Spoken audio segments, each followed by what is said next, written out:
¿Cómo le va? Esto es DTV, el periodismo en el Congreso. Estamos, como siempre, acompañados por mis compañeros. Por un lado, el señor Fernando Fraquelli. ¿Cómo le va, Fraquelli? Pero muy bien, acá estamos, muy bien. Muy bien. Y estamos con el señor Mariano Espesapria en una... ¿Cómo le va, Mariano? ¿Bien? Muy bien. En una jornada muy particular porque me parece que se está dando aquel escenario que no quería en su momento el ministro de Economía cuando decía, por favor, apostemos a que no haya inconvenientes con el tema del COVID, porque los costos económicos pueden ser muy importantes. Bueno, estamos en las horas donde recordamos que el gobierno le está sugiriendo, en un tono menos enfático que lo que se suponía, a todos los gobiernos provinciales que por favor morigeren todo lo que tiene que ver con la salida de la gente a la calle. Y recordamos otra cuestión, porque hoy había en los medios, no sé si lo escucharon Espesapria, pero había mucha demanda de mejor atención, mucha queja de los consumidores, Espesapria, en su tema. Uno veía medios escritos, medios online, radios, donde había mucha demanda de la gente, tanto ante organismos oficiales como empresas privadas. Sí, sí, mucho. absolutamente. Es un tema que está, digamos, Sí. es la derivación también de la pandemia, ¿no? Respecto Sí. de las demandas de los consumidores y los medios de comunicación, lógicamente, Sí. Pato, reflejan esto. Recordemos que está...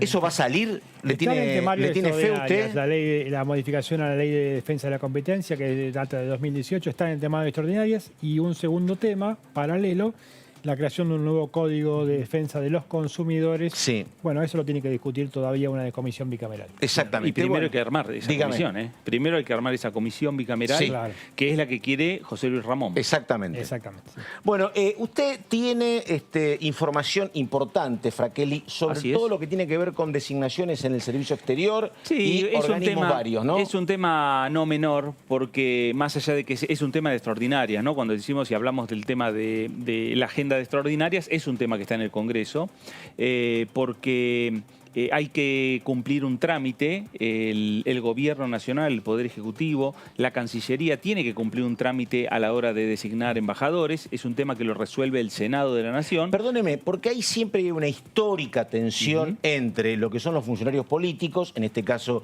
el canciller Felipe Solá, Sí. y lo que es la casa. Esto desde que voy a la escuela primaria siempre hay problemas Sí. porque, bueno, hay siempre algunas embajadas que se preserva el poder político, pero las convivencias con la casa uno ve que hay momentos de mucho choque y otros de menos choque, y este fue un año trajinado, Sí. desde lo que es China en adelante. Claro, y depende varias también, idas y vueltas. quién es el canciller. Exactamente. Porque una cosa es el canciller hoy, Felipe Solá, que es Claro. un hombre que viene de la política. Claro. Y otra cosa es el canciller anterior, que era el Forí, que era el embajador de Macri. No, yo me estaba pensando, ¿sabes en quién? Que venía de la casa. Yo pensaba en Tayana, que también viene de la política, pero tenía mucha claro, militancia como exacto. había sido vicecanciller y además había sido embajador antes, efectivamente. Claro. Pero en el ayuda. caso de Forí venía del cuerpo Sí. diplomático, entonces ya conoce también ciertos códigos del Palacio San Martín. El mix, perdóname, cuando hay alguien muy político es que el número 2, el vicecanciller, sea alguien de la casa, ¿no? La idea sí, depende Sí. de la embajada Sí. también, ¿no? A veces el gobierno nacional termina definiendo un cargo, digamos, en la línea Sí. de la embajada a, digamos, designaciones políticas, Sí, sí, más sí. que designaciones que tengan que ver con lo que es el cuerpo diplomático en la República Argentina. Sí, la casa, o sea, Cancillería ha peleado mucho y lo que se ha conseguido en algún momento es que no es de libre disponibilidad la ocupación de embajadas. No, hay claro. una cantidad y de ahí no se pueden exceder, No, efectivamente. seguro, seguro. Y además hay rotaciones que se dan en Sí. la Cancillería para los embajadores de carrera. Sí. Tienen un tiempo que tienen que estar en el exterior, pero también un tiempo que tienen que estar aquí Sí. en la República Argentina, cumpliendo funciones en la Cancillería. Eso es un dato, me parece, interesante para tratarlo Sí. en el día de hoy. Muy bien, y Espesapri, estuve viendo lo que son las repercusiones en la oposición y en la dirigencia política a partir de los anuncios que fueron hace un rato por parte del gobierno a cargo de Santiago Cafiero, diciendo que se sugiere que haya mayores controles, básicamente en horarios nocturnos. Pero ayer, bueno, nosotros hablamos incluso con el diputado Enrique, que salió como muy frontal, hablaba de poco respeto por libertades individuales. Me parece que los que tienen funciones ejecutivas han estado como muy cuidadosos, ¿no? Es más, por lo que me dicen a mí, la gente de la ciudad quiere acompañar estas medidas para que se siga evitando la propagación de casos. Sí, está la clásica división de la oposición entre el Parlamento, digamos, los parlamentarios y los que tienen funciones ejecutivas, es decir, los gobernadores, los intendentes, ¿no? Los que tienen que aplicar justamente las medidas que está sugiriendo el gobierno nacional. También es cierto que el gobierno tomó nota de algunas de las críticas de antemano y no está emitiendo esta sugerencia, recomendación a los gobernadores por un decreto de necesidad de urgencia, lo cual hubiera traído el tema aquí al Congreso de la Nación, sino por un decreto simple. Perdóname, porque además está en esto lo que pasó con Schiaretti, por ejemplo, ¿no? Schiaretti dijo, yo no voy a acatar, ¿no? Que una decisión muy cordobesa. Muy centrada en su propia provincia, no mirando el esquema general de lo que está sucediendo. Incluso hubo fotografías en distintas localidades de Córdoba muy concurridas, como si fuera Santa Rosa la costa, de Calamuchita, por ejemplo, como si fuera la costa atlántica, ¿no? Pero el gobierno escuchó esas críticas, me da la impresión, y porque hay un sector de la oposición que estaba empezando a decir que eso se tenía que tratar aquí en el Congreso. Y me da la impresión, Pato, que el oficialismo no quiere complicar el paquete de extraordinarias, ¿no? Claro. Traer nuevamente el tema de la pandemia con la amplia lista que hay extraordinarias hubiera complicado un poco la cosa. Lo escuché hoy a Álvarez Agis, que es un hombre que, bueno, recordamos fue viceministro de Kicillof, diciendo una cosa que me parece que tiene mucho sentido común. Dice, la opción no es sistema sanitario o economía, dice, porque si el cliente se muere es un cliente que no consume. ¿Cómo dándole la derecha al gobierno a tomar medidas, por lo menos ahora, que sean más duras en materia sanitaria? Porque si no, los costos económicos van a ser más altos, pero hay mucha preocupación básicamente en la gastronomía para que esto, que era un incipiente crecimiento de la actividad, se caiga, Fraquelli, me parece, ¿no? La gastronomía y la hotelería, ¿no? La hotelería. Dos lugares, dos sectores muy golpeados, ya golpeados por la pandemia en sí, y donde esperaban, por lo menos este verano, empezar a recuperar un poco de lo perdido durante los últimos 8 meses, y digamos que esta situación no los deja en el mejor, lugar. Ahora, lo que ha señalado el propio jefe de gabinete en la conferencia de hoy y también el ministro de Turismo, Matías Lamens, es darle, digamos, cierta autonomía a las gobernaciones para que trabajen el tema y también, a su vez, a los intendentes, para que cada municipio haga un contralor respecto a ese tema. Respecto a las necesidades. Para que se municipalice el tema. Y sí, porque la verdad que tomar una decisión desde la ciudad de Buenos Aires o desde la capital de una provincia con un municipio del interior de una provincia o del interior de la provincia de Buenos Aires, donde a lo mejor hay muy pocos casos. Yo no sabía eso. Me dijeron, por ejemplo, el caso de Villa Gesell, que tiene muy pocos casos porque el control previo, a partir de momentos anteriores en la historia de la ciudad muy complicados, bueno, se ha ejercido protocolos de control muy estrictos y son mínimos los casos, efectivamente. Bueno, y eso lo que va a llevar es que haga también, digamos, que se haga un seguimiento de los casos, ¿no? Que estas medidas... El decreto de hoy se puede modificar mañana. ¿Ah, sí? Y sí, porque tiene que ver con la situación sanitaria día a día. Ahí es donde se va a ir trabajando. Y se van a tomar decisiones. Me parece que hay que volver otra vez a lo que se hacía en los primeros tiempos de las reuniones, de los encuentros entre los especialistas, entre la política, entre los que gobiernan. La diferencia que en esta oportunidad está basado en la nocturnidad, ¿no? Claro, exactamente. Y ahora la discusión es si se suspende la actividad a las 23, a las 24 o a la 1 de la mañana. Eso, digamos, qué va a pasar en la costa, qué pasa en los centros turísticos del interior del país, ¿no? El gobierno tomó la decisión de no volver a paralizar la economía, pero en algún punto, en ese bordecito, van a sufrir los sectores gastronómicos, la industria de la cultura. Depende de dónde te parás, ¿no? Porque justamente hoy hablaba de eso un propietario de una reconocida marca de boliches de la capital, que tiene 4 en la capital, y dice, mira, no es bueno que a mí me acoten la nocturnidad. Pero depende de dónde te parás, me dice, porque yo prefiero esto, donde va a haber cierta actividad hasta las 20 o 21, que volver a lo que fue la... Exactamente. Entre esto no me gusta, pero es menos malo que lo otro. Bueno, hoy lo dijo Lamens. Lo que no quieren es volver otra vez a parar todo. Ahora, me parece que, es comprensible que desde lo sanitario uno tenga que tomar estas medidas. Es comprensible, ¿no? Y la verdad que además tampoco es una novedad porque Esto venía pasando en Europa, digo. A ver, por ejemplo, Uruguay cerró la frontera, ¿no? Así que esto no es una novedad.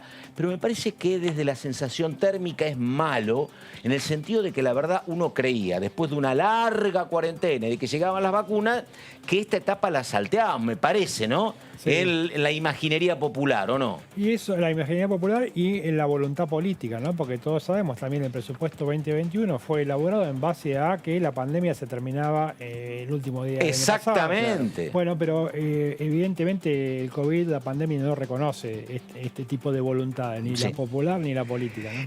Tengo que ir con el diputado Torres para hablar de todo esto, pero antes 10 segundos, porque tiene hijos adolescentes. ¿Qué hace usted con los hicos adolescentes, si se puede saber? ¿Los deja salir, salen poco? ¿Qué hacen? ¿Cómo se maneja esa cuestión? ¿O los encierra usted? No, para nada. Con todas las recomendaciones, y aparte no podría a esta altura, pero con todas las recomendaciones de distanciamiento social y cuidado. Y cumplen, por supuesto. Espero que cumplan. Espero que cumplan, efectivamente. Bueno, vamos con el diputado Ignacio Torres, hombre de la provincia de Chubut. Diputado, ¿cómo le va? Carlos Méndez lo saluda acá en DTV. Buenas tardes. Hola Carlos, ¿cómo están? Buenas tardes. Bueno, comenzamos primero por la cuestión general. Digo, hay como dos cuestiones generales. Está el tema de la pandemia, que es nacional, y los problemas estructurales que desde hace rato tiene justamente Chubut. Pero en el tema pandemia, digo, ¿cómo estaba la temporada? Ustedes tienen lugares muy emblemáticos. Digo, ¿se estaba trabajando un poquito? ¿Había turismo nacional? ¿Cómo se manejaban, Torres? Bueno, justamente, de hecho, hoy temprano estuvimos en Puerto Pirámides, que es una de las localidades que más depende del turismo en la provincia de Chubut. Y la verdad que es una situación muy angustiante. Había mucha esperanza de que esta temporada de... Bueno, vamos a ver si podemos retomar la comunicación. Un lugar hermosísimo, Puerto Pirámides, hermosísimo.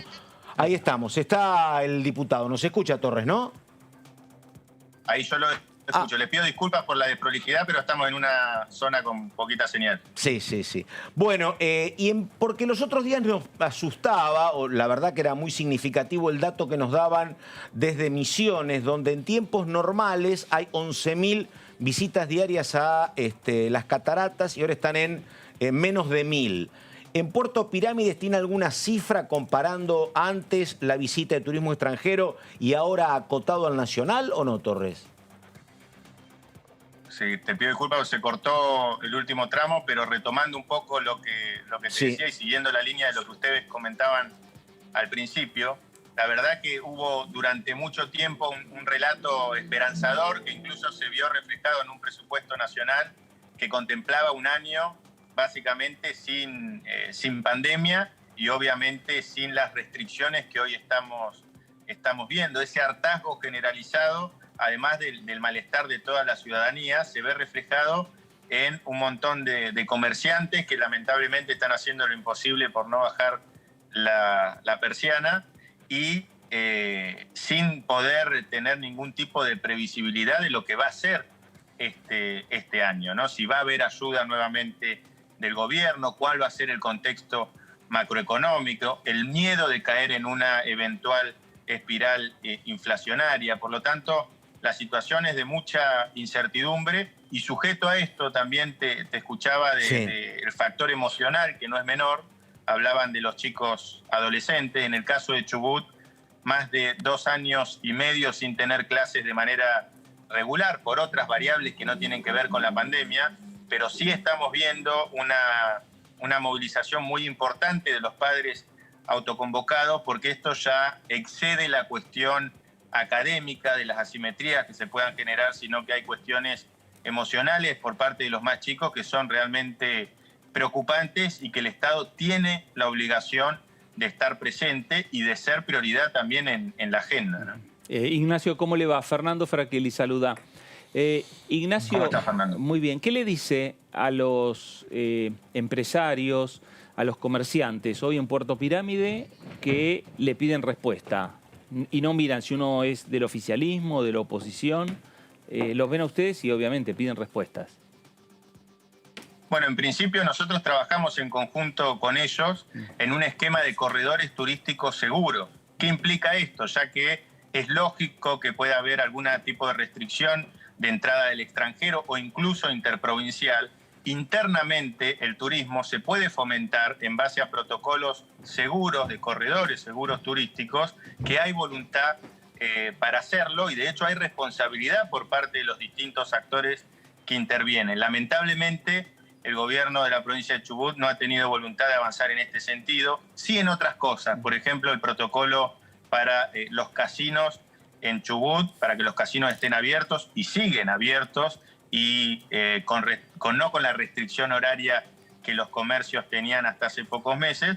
Eso salió en tiempo récord. Lamentablemente, evidentemente, los amigos del poder tienen algunos beneficios que el comerciante de a pie no tiene. De todas formas, yo creo que es momento para sobrevolar diferencias partidarias o ideológicas y trabajar en serio en un esquema que pueda por lo menos detener esta espiral de destrucción de empleo que es preocupante en un año que va a ser muy difícil, un año que va a ser electoral, donde a veces la dirigencia está más preocupada por el costo o el oportunismo político de la coyuntura y no verdaderamente por una planificación seria que nos permita sostener el empleo y brindarle respuestas a quienes motorizan la economía en nuestro país, que justamente son las pequeñas y medianas empresas.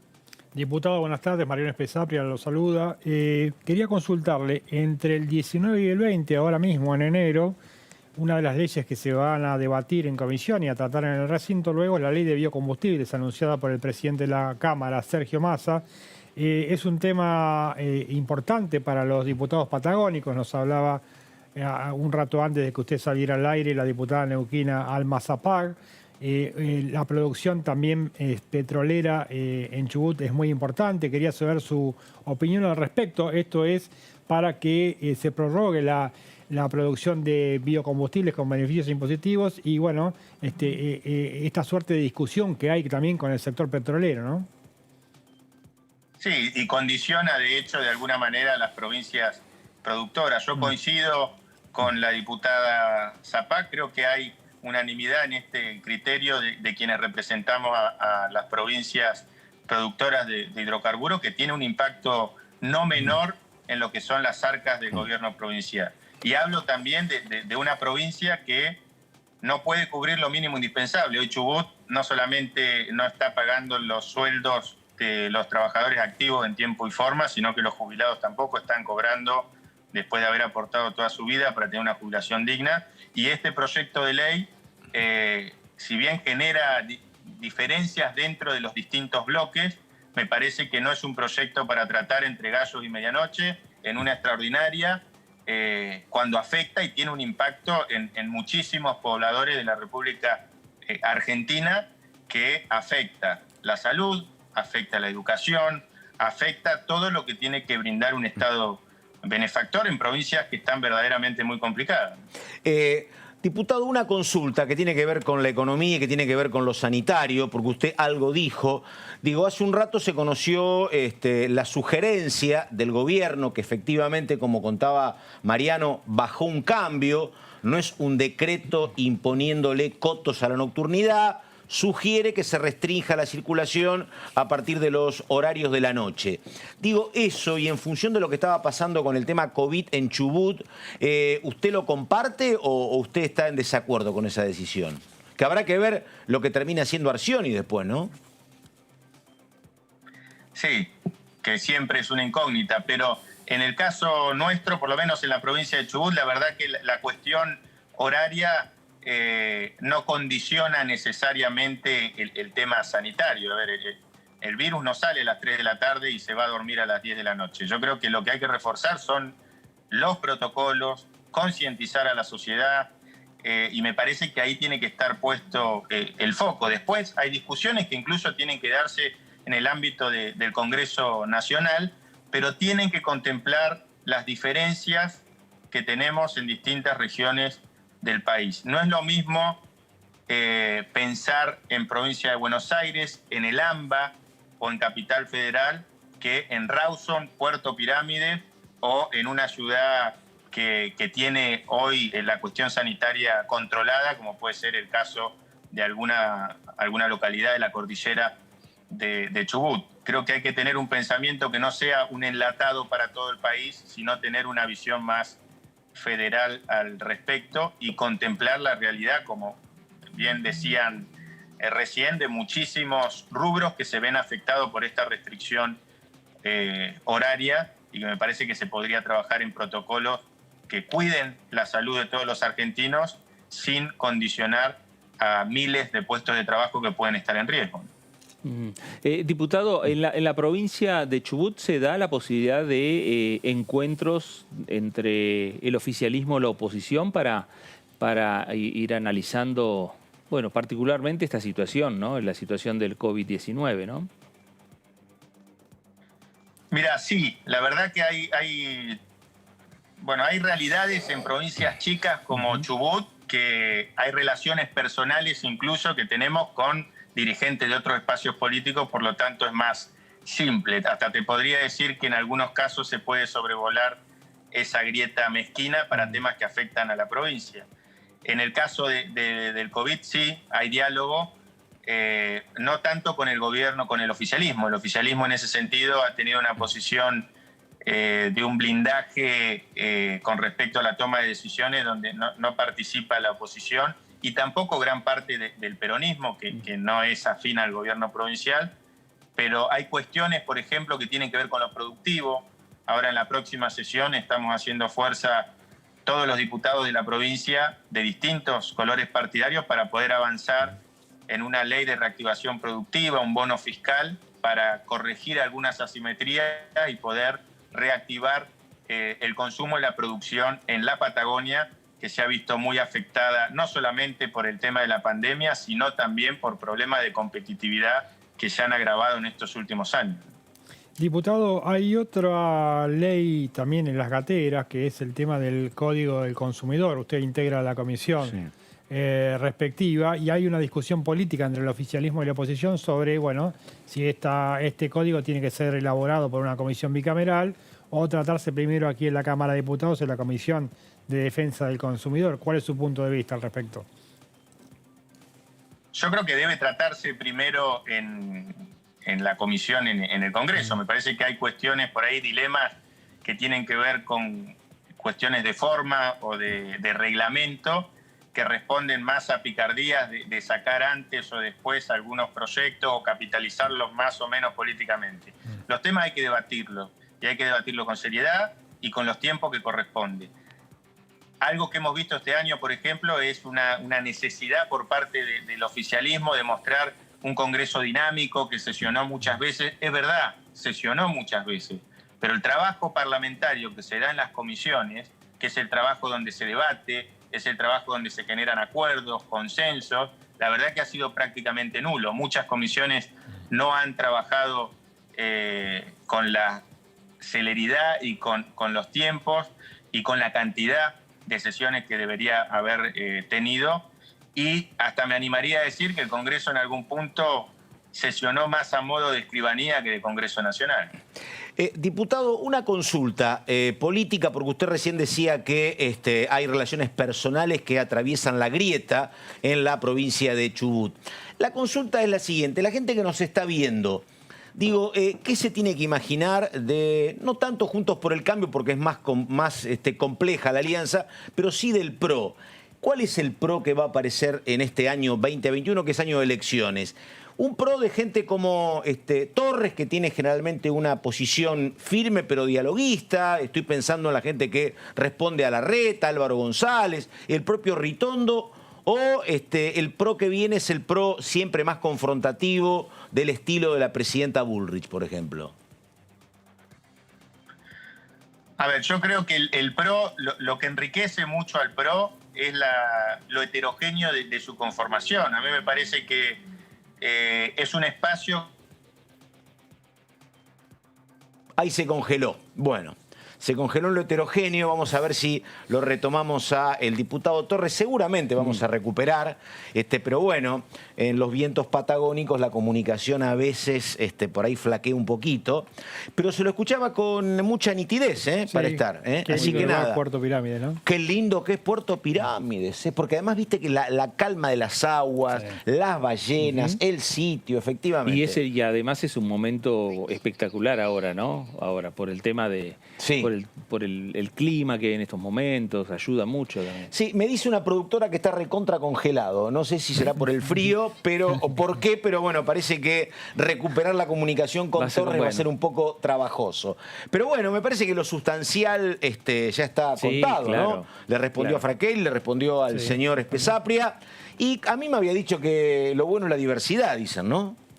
Pero bueno. Bueno, me parece que el PRO va a tener eso, ¿no? Sí. Va a tener un sector más dialoguista y va a tener el ala dura. Sí. El ala dura que se vio reflejado dentro de lo que es la coalición de la oposición, esta coalición principal que tiene hoy la Argentina como oposición, que el PRO es mucho más fuerte que la Unión Cívica Radical y la coalición cívica. Ya no se ven partidos políticos dogmáticos en el sentido de que todos siguen una misma línea, ¿no? No. Ni siquiera dentro de los propios partidos políticos, ni hablar de las coaliciones, como decir, que son mucho más complejas, pero es como que intentan abarcar un poco el espectro de la ciudadanía. Vos fijate que el Frente de Todos se conformó con gente que fue en los últimos años de Cambiemos absolutamente antimacrista, militaban todo absolutamente en contra, con sectores que no fueron tan antimacristas, ¿no? Con posiciones más dialoguistas. Claro. Y me parece que se replica eso ahora en Juntos por el Cambio, ¿no? Donde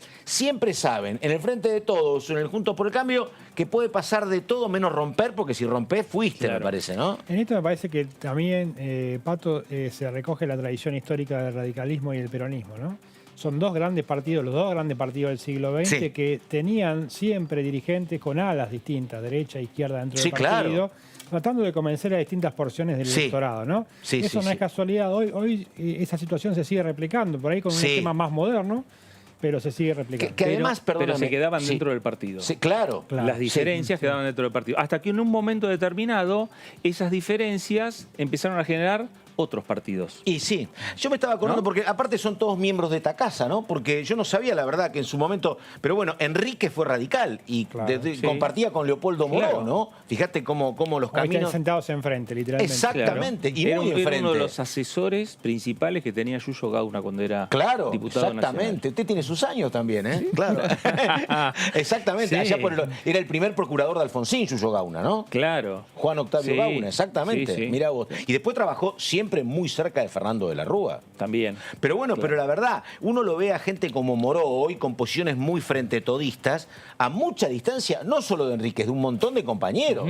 Porque Enríquez es pro, pero los radicales están dentro de Juntos por el Cambio también, ¿no? Sí, absolutamente. Sí. Así que bueno, es entonces esto importante, lo que estaba contando el diputado Torres, lo que viene en materia política, y me parece que habrá momentos también, Fernando, ¿no? Habrá momentos donde prima la línea dura, que acá en el Congreso es, si querés, Fernando Iglesias y Wolf, y otros donde prima más un estilo como el de Ritondo o el de Álvaro González. Claro, y la necesidad que tienen diferentes sectores o los liderazgos de cada una de las coaliciones, tanto del oficialismo como de la oposición, me parece que los líderes también necesitan a veces que debajo de ellos haya también sectores más que respondan de una manera con un discurso más duro y otros más dialoguistas para respecto a distintas políticas que se van dando el día a día. Claramente, del lado del oficialismo todo lo puedes graficar. A veces el discurso del presidente Alberto Fernández se parece más al de Cristina Kirchner y otras veces se parece más al de Sergio Massa. Totalmente. ¿No? Entonces los líderes van jugando porque con eso, además, ojo, que si vos no entendés esto y rompés porque decís el poder lo ejerzo yo, los costos que pagás son altísimos. Por acá los tres tenemos muy presente lo que pasaba con el gobierno de Macri cuando comenzó y fue invitado Sergio Massa a Davos y parecía que iba a haber un principio de acuerdo que iba a ser fundamental. No, dijeron, bueno, se rompió eso y comenzaron los problemas, por lo menos en el Congreso y en otros aspectos muy importantes para Mauricio Macri. Bueno, el tema de conseguir alianzas para los oficialismos de turno es fundamental. Me parece que ahí el error que cometió Macri fue tratar de moldear un peronismo a su imagen y semejanza. Digamos, cada partido político va eligiendo sus liderazgos, ¿no? Y parte del divorcio que había siempre con Emilio Monzó es que creo que Monzó era muy consciente de que tenías necesidades impostergables y no podías pelearte porque te iba a faltar masa crítica. Seguro. Y desde Balcarce 50 me parece que le decían, dejá, bueno, a la hora de contar los votos se cuentan de a uno y si no los tenés, no los tenés, ¿no? Y además vos tenés que ir formando poder, claro, y generando, digamos, internamente y externamente poder político, y para eso, para esa conformación del poder político, necesitas sumar otros aliados. Las y diferencias otros que uno sectores. veía acá entre Balcarce 50 y el Claro. Congreso en los años de Cambiemos nunca se vieron en otros momentos, ¿eh? Podés tener algún tironeo, Claro. pero tenés que buscar afinidad, porque si no, Y terminás seguro, mal. y seguro. Bueno, en un rato sigue el señor Espesapria, pero ahora es el turno del señor Fernando Fraquelli, placa Fraquelli. Así es, sí. Y lo que viene con el servicio exterior. Exactamente. ¿Por qué? Porque lo que decíamos antes, el Servicio Exterior de la República Argentina, cuando hay que designar un embajador, cuando hay que designar alguien que represente al país, necesita, en el caso de las embajadas políticas principalmente, necesita el acuerdo del Congreso Nacional, en este caso del Senado de la Nación. Y es un tema que, en definitiva, que también que el Poder Ejecutivo lo ha enviado a sesiones extraordinarias, porque hay un caso muy particular, que es el caso que se ha dado en las últimas semanas, que es el caso del embajador argentino en China. Claro. Estamos hablando de Sabino Bacanar Baja, que digamos, tiene facultades, ahora lo vamos a ver en una placa, pero tiene facultades el Ejecutivo para designarlo mientras el Congreso esté en receso o hasta que el Congreso tome una decisión. Si les parece, a la producción vamos a ir viendo unas placas que tienen que ver con el servicio, la ley del servicio exterior, ¿no? La ley es la que estamos viendo ahí, 2957, del año 75. ¿Qué es lo que habla esa ley? Habla de los cargos del servicio exterior, embajadores extraordinarios y plenipotenciarios, enviados, bueno, ahí estamos, acá, ahora mejor, enviados extraordinarios y ministros plenipotenciarios de primera y segunda clase, consejeros de primera y segunda clase, cónsules generales de primera y segunda clase, secretarios de primera y segunda y tercera clase, cónsules de primera, segunda y tercera clase y agregados y vicecónsules. Son los cargos que uno ve. Todo eso está dentro de una embajada argentina. Está dentro de una embajada. En algunos casos está todo, o en otros casos hay algunos, ¿no? Tenés consulados Depende de la que embajada. son fundamentales, Miami, Madrid, Nueva York. En Brasil, por ejemplo, claro. Brasil, Sí, en Brasil. está, te digo, hay la exactamente. gran cantidad de consulados. San Pablo, claro, sí. Todo lo que tiene que ver con el turismo y trabajás y no tengas un accidente, Río de Janeiro, por ejemplo. Obvio. Pero además, cualquier turista argentino recurrís, claro. En Brasil lo primero que llamás es al consulado.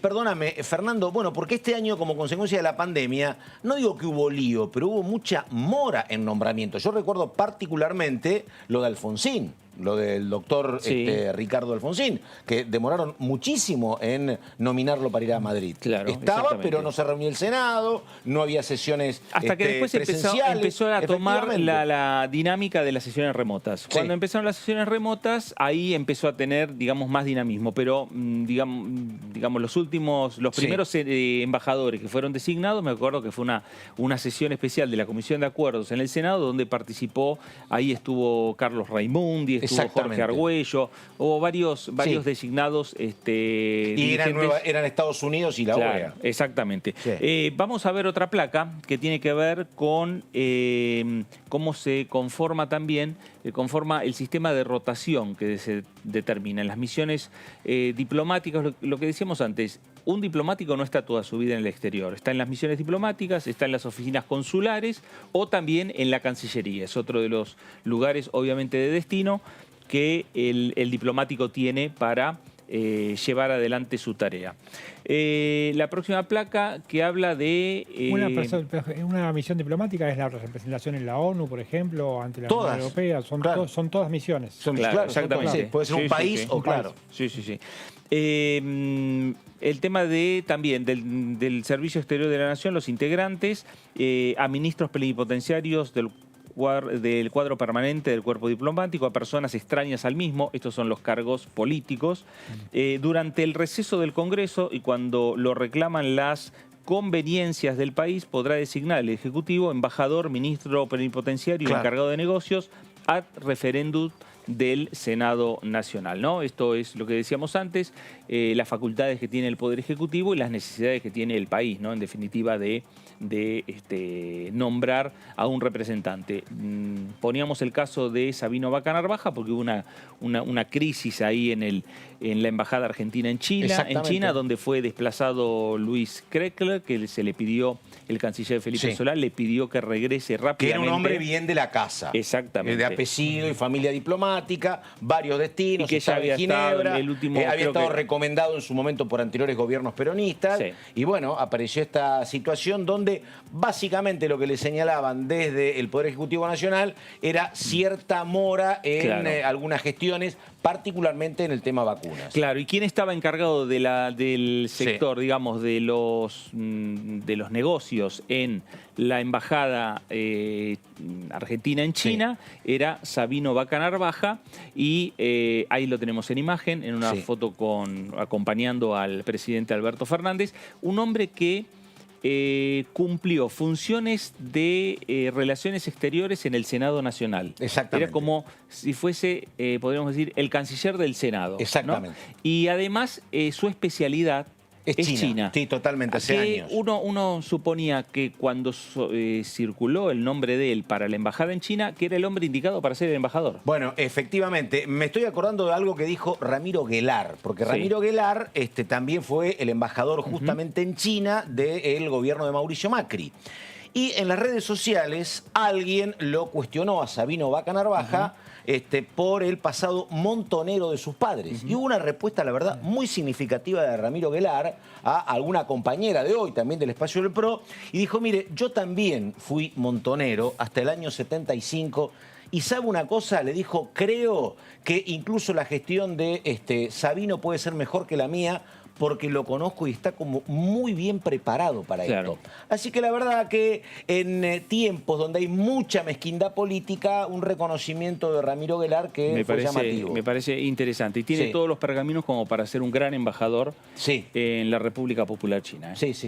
Así que bueno, estamos los datos del señor Fernando Fracchelli sobre lo que pasa en el mundo diplomático, donde permanentemente, a veces por información cierta y a veces por cuestiones que nosotros llamamos operaciones, siempre se está indicando que hay idas y vueltas posibles, ¿no? Bueno, es más, se había hablado muchísimo de rotaciones y cambios justamente para este verano, ejemplo, y hasta aquí está todo muy tranquilo. Una pregunta, ¿cambia el gobierno de Estados Unidos? ¿Al gobierno argentino le conviene, le sirve mantener al mismo embajador? ¿Tiene que mandar a otro embajador más afín con la nueva administración? Son todas esas cosas que se deben estar preguntando también en lo que Pato llama la casa, ¿no? Claro, exactamente. Cancillería Argentina. Sí. Todos los organismos así son como muy... No sé, no quiero usar la palabra corporativo, ¿no? Pero la justicia, la casa, todo tiene que ver con que se miran muy para adentro. Bueno, cuando se desarrolla una carrera en determinado lugar... Totalmente. Por ahí lo que se ve desde adentro es que caen paracaidistas que vienen de otro lado. Entonces, exactamente. Bueno, me acordé por ahí porque también lo tenía presente cuando hablaba Fernando. Fue muy fugaz, acuérdense, una designación que desconcertó, la de Mauricio Macri y de Martín Lustó, por ejemplo, ¿no? Empezó el camino de incorporación de Lustó a Juntos por el Cambio. Fue una buena decisión en su momento. Y fue a Washington y estuvo un poco año. tiempo, un Siempre año. incómodo, quería venir a hacer campaña para pelearse contra la reta, efectivamente. Bueno, vamos a ahora volver enseguida con el testimonio de un diputado del Frente de Todos de La Pampa sobre lo que está pasando en esa provincia, con dos cuestiones que están como muy ligadas. Una es la cuestión de la pandemia, que, repito, me parece que es como un déjà vu de lo que ya nos pasó en marzo. Primero aparecen muchos casos acá y esto va creciendo como una pequeña mancha, primero el conurbano, después las provincias, y eso está implicando problemas económicos ciertos, básicamente en las provincias turísticas. Por eso el testimonio del diputado pampeano Rauschenberger. Por favor, a ver. La provincia de La Pampa ha sido una de las provincias que ha encarado desde el primer momento que la pandemia se instaló en nuestro país. Ha tenido una fuerte presencia el Estado, ha llevado adelante una política sanitaria que nos dio resultados. Nosotros veníamos controlando razonablemente el tema del virus, pero a partir de justamente las medidas tomadas sobre fin de año en cuanto a la liberación o flexibilización y su impacto en el tema de las fiestas de fin de año, bueno, se produjo esto que conocemos como fiestas clandestinas, fundamentalmente, que ha sido uno de los motivos que detonó en el caso de nuestra provincia la cantidad de casos, y en función de eso, si bien estamos bien con ocupación de camas, porque la provincia hizo también una fuerte inversión, o sea, tenemos un buen sistema sanitario, pero a su vez también invertimos para ampliarlo, entonces está controlada, pero ante el crecimiento de los casos, La Pampa junto con Chaco y creo que otra provincia más, fueron de las primeras provincias que salieron en esta semana a plantear este tema de lo que se está denominando como toque de queda, y en nuestra provincia entre las 0 horas y las 6:30 de la mañana está prohibida la circulación a partir ya del día de ayer. Claro. Y bueno, fue una medida que se consensó también y se habló luego con el presidente y el resto de gobernadores, y lo entendemos como necesario, atento al crecimiento que los casos están dando. Y bueno, si vemos qué está sucediendo a nivel internacional, hoy estaba mirando que, por ejemplo, en Escocia hay el cierre total hasta fin del mes de enero. O sea, lo mismo estaba viendo también en algunos otros países de Inglaterra. Creo que tenemos que ser muy responsables en esto, y creo que en lugar de la oposición a veces no está la responsabilidad de la gestión, pero sí creo que está la responsabilidad política de que hay determinados temas que no se pueden politizar, sino que hay que pensar en el beneficio en el conjunto de la sociedad. Y acá el hecho de que, por ejemplo, en el caso de nuestra provincia, cortar la circulación en ese horario tiene un objetivo desde el punto de vista sanitario, pero no afecta a lo que son las actividades económicas, porque bueno, la actividad sigue siendo normal, incluso la gastronómica se extiende hasta las 12, hasta las 0:30, ¿no? Bueno, y me parece que vamos a tener que mirar con atención lo que pase justamente en esta noche de viernes y el próximo fin de semana, porque yo creo que, como hablábamos con Mariano y con Fernando, para evitar choques, el gobierno ha sido como muy amplio. Sí. Pero la amplitud después va a quedar a resolución de cada uno de los intendentes. Yo tengo que ir a comer a la zona de Vicente López hoy. Y me dijeron, bueno, adelantamos a las 20 porque se cierra un rato antes. Claro. Pero bueno, después no sé. Digo, empezás con un aperitivo, digamos. Exactamente, claro, sí. Pero la verdad que después, bueno, hoy había un reclamo bastante entendible de los gastronómicos, de decirle, mirá, habiliten a que cerremos a las 21, pero que la gente deje de trabajar hasta las 22 o 23. Claro. Porque no es que terminás, tenés que lavar platos, prepararlo. Claro. Digo, así que todas esas pequeñas cuestiones se están discutiendo. Bueno, ahora la pelota está picando ¿En dónde? En el campo de los gobernadores, los intendentes, que son los que tienen que definir, ¿no? Y en el caso de la Ciudad de Buenos Aires y la provincia de Buenos Aires, específicamente del AMBA también, se va a tener que reunir Kicillof, el gobernador de la provincia, con Horacio Rodríguez Larreta, el alcalde de aquí de la Ciudad de Buenos Aires, y están trabajando, según me cuentan, en un rango que va de las 23 a la 01, digamos. Claro. Es decir, extender un poco la recomendación del gobierno nacional, llevarla un poquito más adelante, para los gastronómicos. Igualmente a todos los gobernadores les va a costar mucho la cuestión de la restricción de la circulación, ¿no? Porque, bueno, las fuerzas de seguridad ya vinieron bastante exigidas durante el año de la pandemia, en 2020, ponerlas a controlar ahora, que no ande circulando ninguna persona después de las 12 de la noche, es bastante complicado. Y además, bueno, creo que lo hablaste vos, Fernando.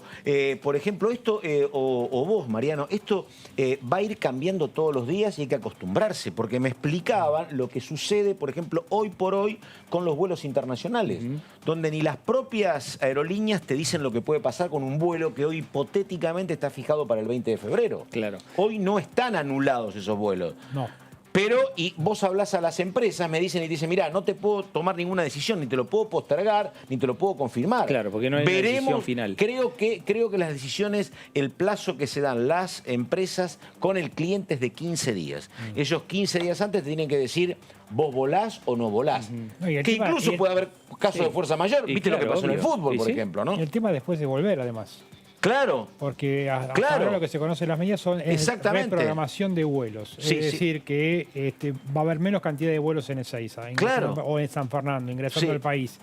pero luego cuando uno tiene que regresar y al si país, no hay vuelo, exactamente. ¿cuántos días te lo van a reprogramar?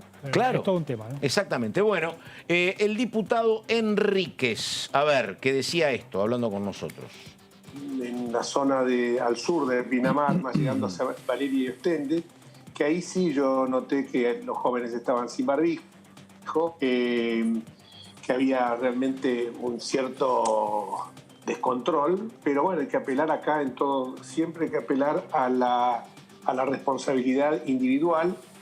Hay control policial suficiente, pero a lo mejor el control tiene más que nada una presencia disuasiva, más que una presencia, digamos, un poco más contundente, un poco más, me refiero contundente a actuar de una forma que no solamente sea presencial la disuasión, sino que también sea con acciones, sin llegar a acciones, por supuesto, de violencia, ni de ningún tipo de situación represiva, porque en general los jóvenes lo entienden. Yo estaba el otro día, eran las 6, 7 de la tarde, y había una gran cantidad de gente, y llegaron cuatriciclos de la policía bonaerense, y hablaron con los jóvenes que estaban ahí y se disolvió perfectamente. Creo que a lo mejor hay que hacer más hincapié en esto, que es común a otros lugares de la costa, pero creo que por otro lado quizás, no quiero ser mal pensado, pero donde se está hablando más fuerte justamente de dos municipios que están gobernados, el nuestro, el de Pinamar, y el de Mar del Plata, gobernados por intendentes de signo político contrario al gobierno nacional. Yo en esto no quiero utilizarlo políticamente, pero la ejemplaridad tiene que venir siempre de arriba.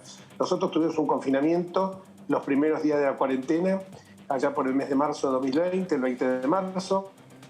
Realmente se pensó que el confinamiento era la única solución, y esto eran tácticas que se empleaban en el medioevo. Había que haber empleado ahí lo que se hizo en la ciudad con bastante éxito, que era detectar, testear, detectar y aislar. Y ya ahora la gente hasta tiene trastornos de ansiedad, angustia, ahogamiento. No se puede tener ya un año de esta, y sobre todo por el daño que están produciendo en la economía. Bueno, efectivamente hay una situación, la verdad, difícil de administrar, no ya para nosotros, potenciales turistas, sino para los propios responsables de, medios de transporte, sí, hoteles, hosterías. Digo esto porque tengo el caso de un amigo que pretendía ir a la provincia de Neuquén y de Chubut, justamente.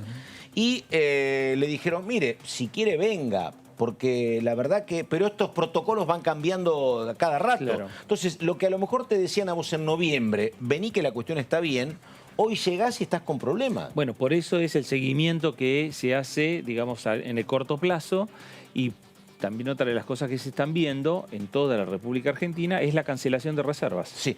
Bueno, y que ahí dice que hay muy buenos datos de Pesapria, pero otra cuestión, porque acá hay como mucho malestar, yo lo entiendo, por el tema de esta restricción a la circulación. Pero la verdad que en Chile acá no lo queremos llamar así, pero hay toque de queda hace mucho tiempo. Sí. Ni hablar en España y en Italia. Sí. Acá es como que somos más susceptibles, pero la verdad que me parece que no es una novedad argentina, ¿no? No. Tenemos una historia. Claro, exactamente. Por el nombre, efectivamente. Sí, bueno, cambiémosle el nombre. Exacto, claro, restricciones de circulación, efectivamente. Bueno, a ver, vamos a saludarla a la diputada santafesina Josefina González. Ahí está, colocándose los auriculares. Hola, diputada, ¿cómo le va? Buenas tardes.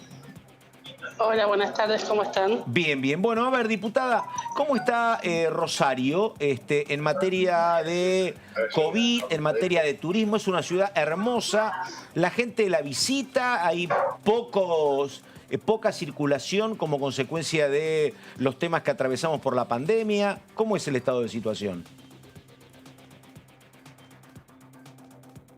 Bueno, me parece que o venimos demorados, viene lento esto, tiene que atravesar la autopista, o se volvió a congelar, ¿no? Dos de dos. Pero te digo, que se congele Chubut, vaya y pase. Pero en Santa Fe que se congelen, estamos con temperaturas de 35 grados. Rosario es un poco más ameno. Ajá. Pero por el río, Rosario, por el río. Rosario tiene, yo creo, la mejor imagen del Paraná. Mirá que el Paraná es largo, ¿eh? Pero lo lindo que es el Paraná cuando atraviesa Rosario es un momento vista impecable. desde la cancha de Rosario Central, desde la tribuna de Rosario Central, lo que ahí ves, se ve. efectivamente, atraviesa toda la ciudad. ¿Santafesino o rosarino? No, yo soy santafesino de la capital. O sea que lo estás diciendo con olor. No, la verdad que voy a Rosario, porque Santa Fe está en la Setúbal, el río te luce menos, pero el Paraná en Rosario, bueno, ahí apareció la creación de la bandera, la verdad que es un sitio en términos geográficos muy lindo. Bueno, no pudo ser con Josefina González, seguimos trabajando a descongelar la comunicación y ahora Pastori, provincia de Misiones, esto dice el diputado, a ver. Bueno, Misiones era una de las provincias con menor cantidad de casos a nivel país. Lamentablemente, en el mes de diciembre y en lo que va de enero se han disparado. Veníamos de un promedio, para que tenga una referencia, de 8, 9, menos de 10 casos diarios, pero en este momento estamos hablando de entre 70 y 80 casos diarios. Hoy tenemos un total de registros de un poco más de 1.700 infectados en total desde que empezó la pandemia, 33 fallecidos, o sea que seguramente seguimos siendo una de las provincias con menor afectación de la pandemia, pero que ha tenido una disparada importante desde diciembre para acá. Misiones es una provincia que en gran medida depende del turismo. Claro. Todos sabemos que el turismo internacional está absolutamente paralizado. Nosotros tenemos la localidad de Puerto Iguazú, las cataratas del Iguazú, que viven del turismo, en donde de un promedio de 12.000 visitantes diarios que recibía el Parque Nacional, hoy estamos en 800 con turismo interno, básicamente de misioneros, que con un cupo pueden visitar las cataratas. Imagínense que este tipo de medidas sin duda afectan muy gravemente a un sector como el turístico, que ha sido uno de los más perjudicados de todos, ¿no? Bueno, y ahora un tema, la verdad, muy complicado. Hoy una experta en los temas de infectología, como la doctora Florencia Can, habló de que esto va a estar solucionado, dijo ella, para la primavera 2021. Ah, bueno, está bien. Exactamente, así que tenemos falta un largo semestre por delante. Exactamente, bueno, digo, y yo siempre me acuerdo de Martín con la Guzmán. vacunación masiva, me parece, exactamente, ¿no? bueno, pero vamos a ver ahora la mirada de otro hombre que, como Martín Guzmán, maneja números, es Jorge Sarguini, explicando algo que uno ve, pero que es claro: el Estado con esta inactividad no recauda por una actividad económica y encima tiene que sostener el IFE, y ya no hay más recursos. El gobierno decía, bueno, hasta aquí llegamos. Ya, acuérdense que anuló la quinta cuota del IFE, ¿no? Sí. Una IFE que además era de 10.000, de 20.000, después era de 10.000. Porque, bueno, no había más. Y no hay más. Y no tiene cálculos, me parece. Así que esto creo que es un problema serio. Bueno, Sarguini, creo no, es un problema serio. Jorge Sarguini explicando las consecuencias económicas de esta segunda parte de la pandemia. A ver. Cualquier economista profesional y cualquier hombre de las ciencias políticas, cualquier hombre que opine en términos de gobernanza, va a coincidir que hay que encontrar primero una estabilización macroeconómica y luego hay que encontrar un sendero de crecimiento de largo plazo que se pueda sostener, que pueda generar a partir de allí las condiciones para construir una sociedad más justa. Es muy difícil que uno le pregunte a alguien que opine de estos temas y le diga, no, los desequilibrios macro son aconsejables y no hay por qué encontrar ningún sendero de crecimiento. Eso todos vamos a coincidir. Ahora, a la hora de instrumentarlo, bueno, tenemos que pensar en lo que pasa en el mundo y hay que buscar modernizar ciertas normas, y sin ninguna duda en el plano laboral, con los cambios que ya han venido haciéndose y que se han acelerado de una manera brutal con esta pandemia y que muchos de ellos ya son irreversibles, nos exige a pensar en sistemas más modernos. No tengo la fórmula, pero si no los pensamos, vamos a pagar costos caros cuando la pandemia se termine. Bueno, ahí estábamos en un diálogo apasionante mientras lo escuchamos a el diputado Zarghini, con el señor Frakelli, con el señor Spezapria, sobre, bueno, esto de que me contaba Mariano, un diálogo con Zarghini el día de ayer, donde hablaba de las responsabilidades de todos, pero particularmente de la dirigencia política, en este cuadro de situación, en este presente muy complejo, ¿no? Sí, que es en la Argentina, que es en el mundo. Pero uno mira los parámetros que había económicos y sociales en el 83 y mira los de ahora, y la verdad que no tenés nada bueno para mostrar, salvo lo que decía, que no es poco, lo que decía Spezapria, que es la continuidad de la democracia, claro, que es muchísimo. Pero mirá los otros parámetros y son todos para atrás. Para un país como la historia argentina, la continuidad de la democracia y la estabilidad es fundamental. Es la base. Exactamente. Pero es cierto que la dirigencia política, y podemos sumar al resto de la dirigencia, tiene mucha responsabilidad en que en la fase económica el país no se ha desarrollado. Efectivamente. Y del 83 a la fecha, los diferentes colores políticos estuvieron gobernando. Exactamente. Señor Fernando Frakelli, el mejor fin de semana posible. Pero muchas gracias. No salga mucho de noche, Frakelli. No. Usted también, señor, por favor, cuídese. Usted se va de vacaciones, ¿no? Me voy de vacaciones unos días, nos reencontramos en febrero. Muy bien. Nosotros estamos permanentemente por acá, por DTV, el periodismo en el Congreso. Muchas gracias.